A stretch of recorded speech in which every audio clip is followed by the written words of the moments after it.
Hey guys, it's Theater Nerd. Today I thought, since I was getting ready for a weekend of LARPing, that I would show you some of the stuff that I commonly bring to game. So one of the things that you need to bring is the clothing that you're gonna wear. Not only does this mean your shirt, your jacket, your pants, some of my costume is here for clothing wise. This also means NPC clothing. For my game, for Dystopia Rising, it's all black, so that you can layer other costume pieces on and such. But for your game, they may require different things of you. Also, consider the game that you're going to play. If you're going to play a medieval thing, obviously you wouldn't wear blue jeans, which is what these are. You're going to be wearing more tunics and, you know,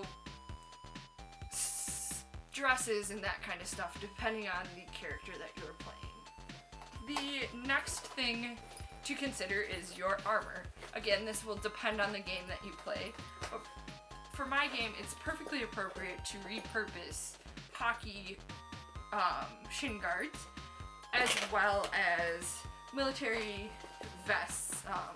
This is my character's torso armor, and the reason I have so much armor is that in game I have a lot of points of armor.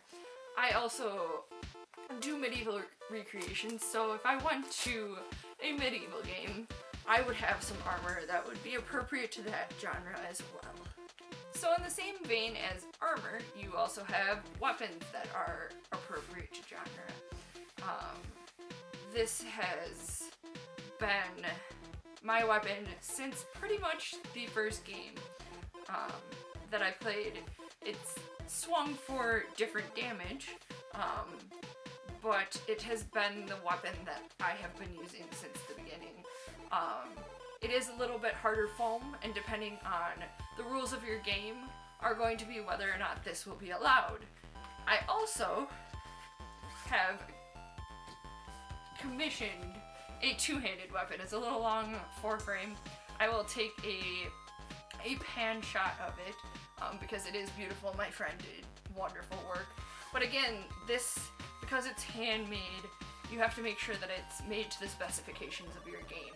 And if you're not sure, I would ask whoever's running your LARP, or if there's a safety marshal, to get clarification as to whether it is legal for your game.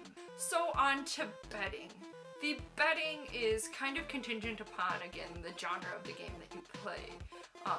Medieval, depending on the game and how high the immersion is, you may not be able to bring a, regular nylon sleeping bag with you. You may have to get more genre appropriate bedding. But for the game that I play, this nylon sleeping bag is appropriate and works just fine. This one is one of the mummy bags because I do live in a colder climate, but that being said, you can use whatever sleeping bag you have and just layer it with additional blankets.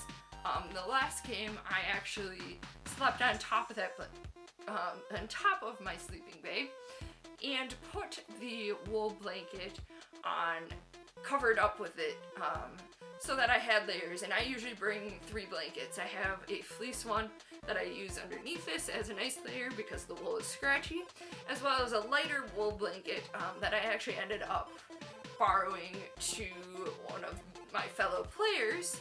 The other thing that was the best idea was making a huge pillow. When I bought the remnant of fabric, this was actually a lot bigger than I had anticipated, but it was nice to have. So there are just a couple of other things. Some of these receptacles will of course be contingent upon the game that you play. For Dystopia Rising, I bought this lantern. It is LED, it should last me a long time. I frequently stay in town where it's pretty well lit, so I don't have to worry about the light, but I like to have it with me should I choose to need it. The other thing I have that I don't always carry with me, though I should do more of it, is my canteen. I'm fortunate enough to play at a site that has running water and, you know, electricity and that kind of stuff, so that does make food prep and staying hydrated super nice. So be aware of the amenities at your site, because that will depend on how much water that you bring in and that kind of stuff. And because I am always on the go and don't always get a meal, I like to at least start my morning off with a Cliff Bar or some sort of energy bar to give me some energy to get going in the mornings. Because my character is a scavenger, as you've learned, I get up pretty early before a lot of people are awake, and I'm out hiking in the woods. So I like to have something in me that gets me going in the morning. Some of the other things that I bring along with me that I don't have a good way to show you is my tent. One of the other things that I'm fortunate enough to have at the site, because I get there early enough, is the ability to sleep inside should I choose.